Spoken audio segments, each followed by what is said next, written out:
Everyone tells you not to compare yourself, but how can you not? I compare myself a lot with my peers, especially. I just keep thinking about that they're gonna be ahead of me in no time. You wake up, you check your phone, and then it hits you. Someone your age is doing better, making more money, in a happier relationship, hitting milestones that you've not even started to think about. And suddenly, your progress doesn't feel like progress anymore. There's this girl in my college and in my department. She was living her dream. And honestly, her dream was similar to my dream. The independence she had, I just envied her for it. It was painful to see someone do what I couldn't. You work hard, but it never feels enough. No matter what you do, someone else has done it. Bigger, faster, or better. But here's the truth. Comparison is not reality. It's a distorted reality where you focus on their wins and your flaws. You see their successes and your failures. You see their assets and your liabilities. This is what I call the asset principle. And understanding this will help you get one step closer to never comparing ever again.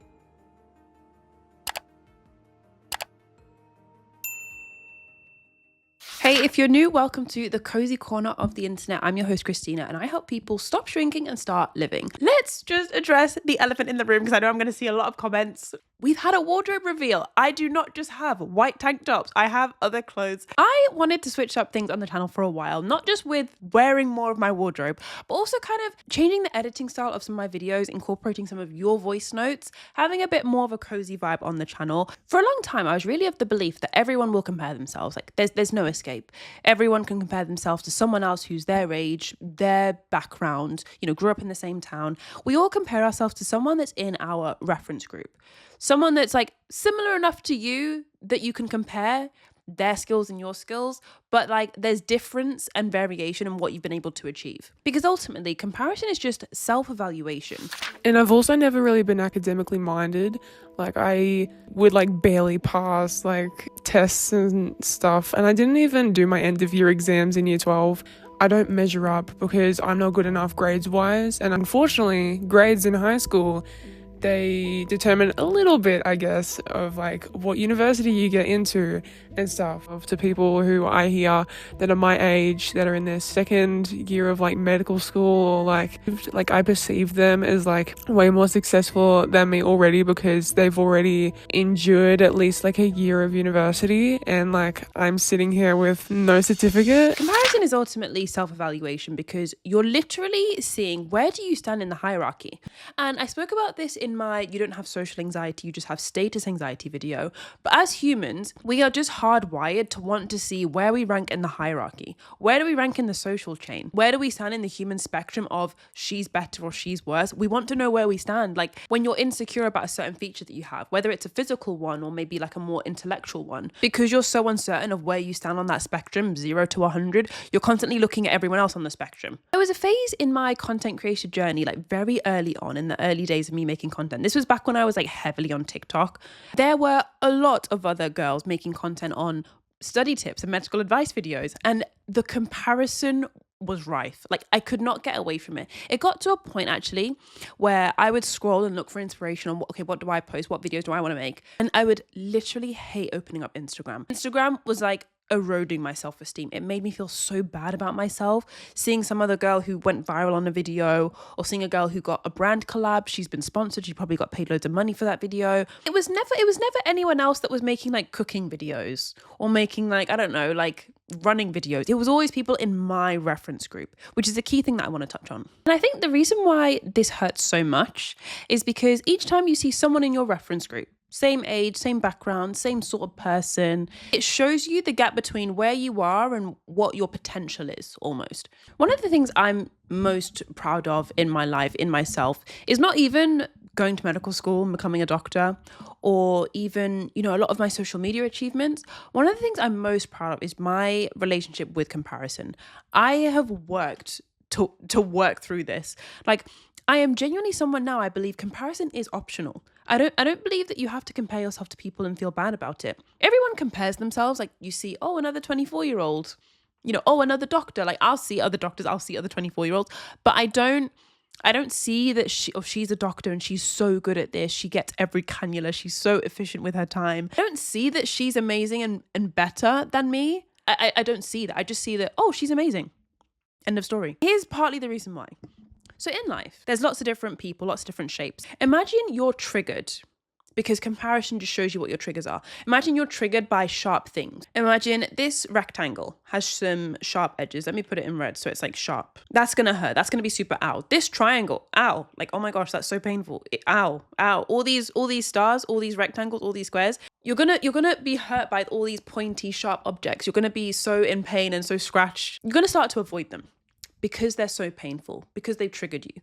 You then start to live a life where you remove or avoid or hide from all these triggers, all these sharp objects, all these pointy objects. Now life looks like this. There's only smooth objects, only circles, only ovals. And you can do this for some time. You can avoid certain people on Instagram. You can avoid looking in someone's direction at work because you literally can't even stomach the face of them. You can avoid. This doesn't make you stronger though. This just makes your world smaller. Because I don't want their life. I just want to know what it feels like to exist without this constant second guessing. They just move through life so easily, like they don't get stuck replaying moments that don't even matter. And I wonder if they ever think about me the way I think about them. Probably not. I compare everything, the way I talk, I rehearse conversations in my head while other people just say things directly. The way I create, I'll spend hours on something, polish it, maybe feel proud of it even, then hear someone else's work and mine just suddenly feels embarrassing. And I try to remind myself that I only see the best parts of them, not the nights they stare at the ceilings feeling like this, feeling like me too. But it doesn't really help, because deep down, I just want to stop feeling like I'm falling behind. I just want to stop feeling like I'm not enough.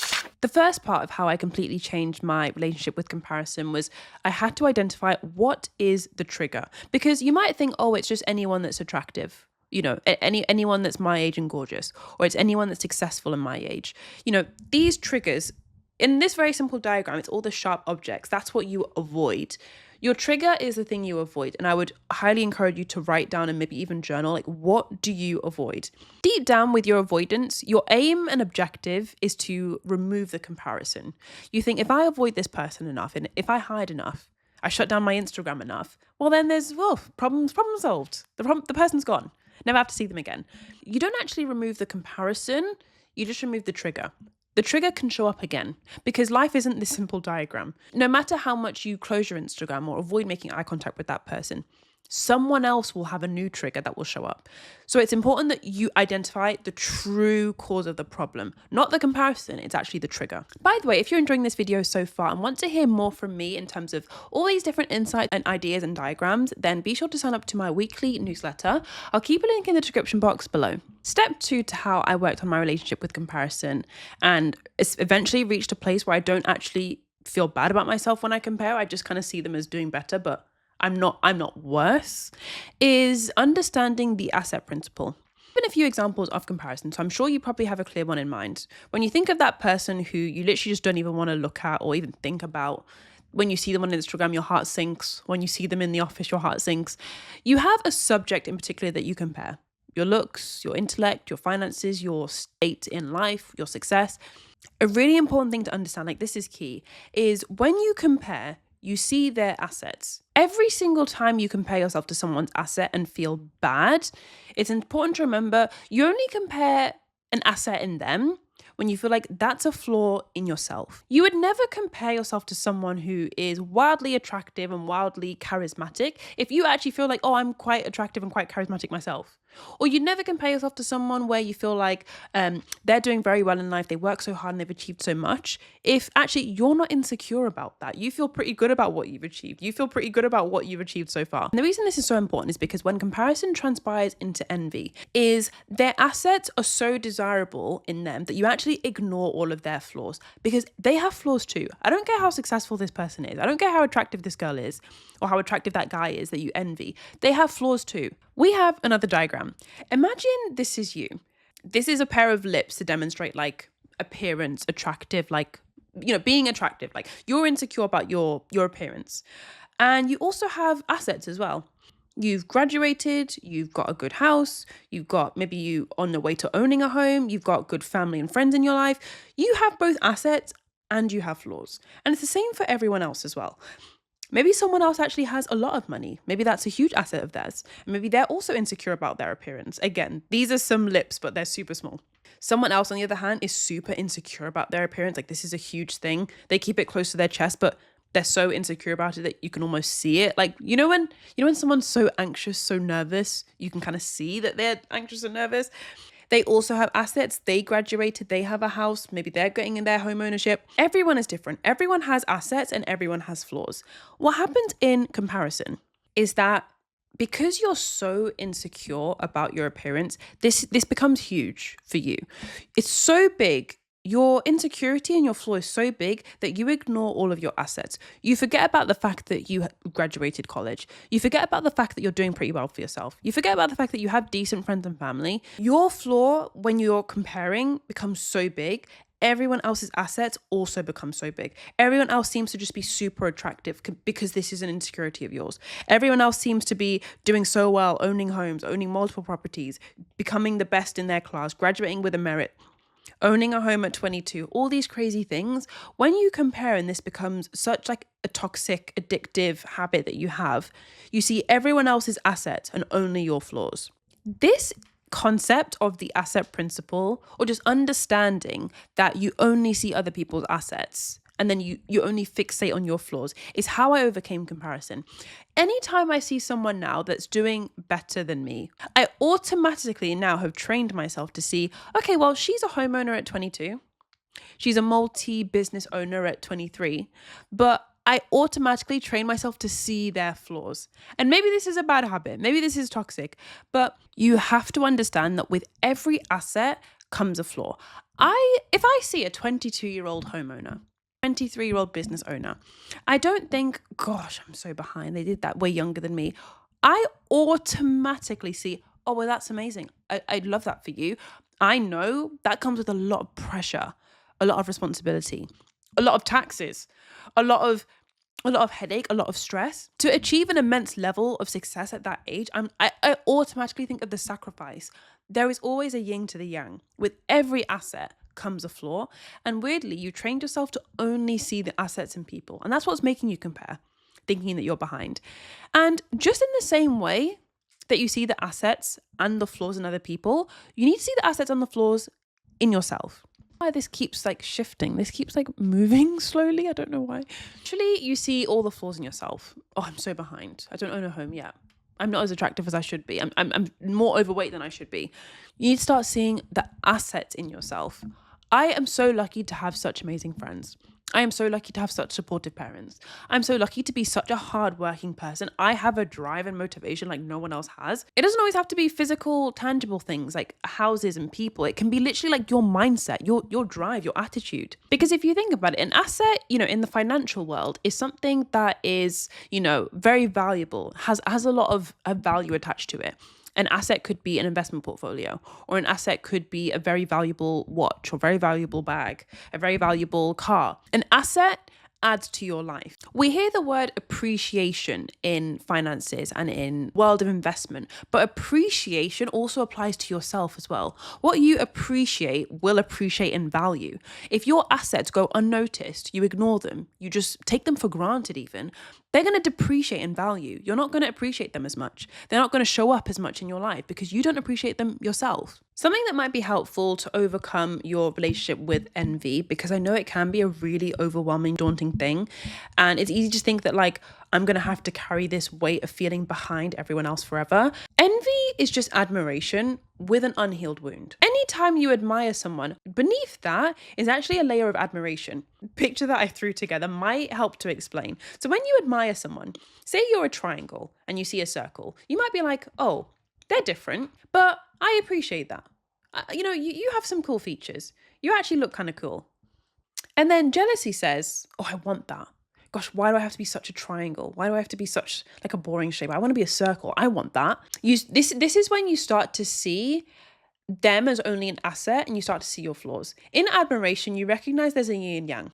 You recognize that there's pros and there's cons. This person isn't an angel. They're not perfect. There's pros and there's cons. That's why this is kind of red. You're starting to see, oh, I'm bad because I'm a triangle. They're good because they're a circle.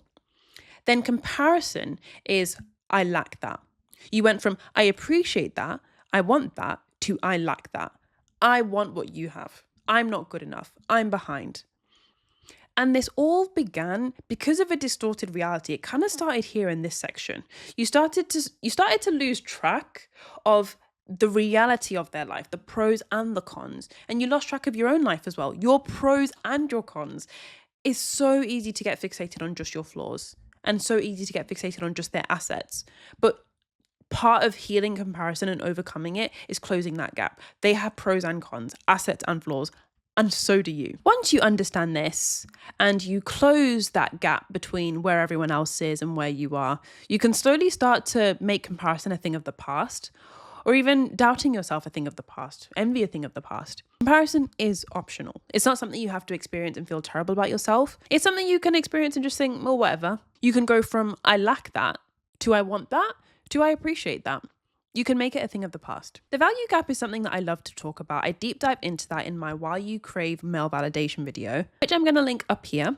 Thank you so much for coming to the cozy corner of the internet. One challenge I have for you, comment down below, the person that you compare yourself to. What were the assets? And now that you understand the flaws, what are the flaws you probably think you've been ignoring in their life? Comment down below because it might help some other people who are experiencing the same thing. Thank you so much for watching. I'll see you in the next one. Bye.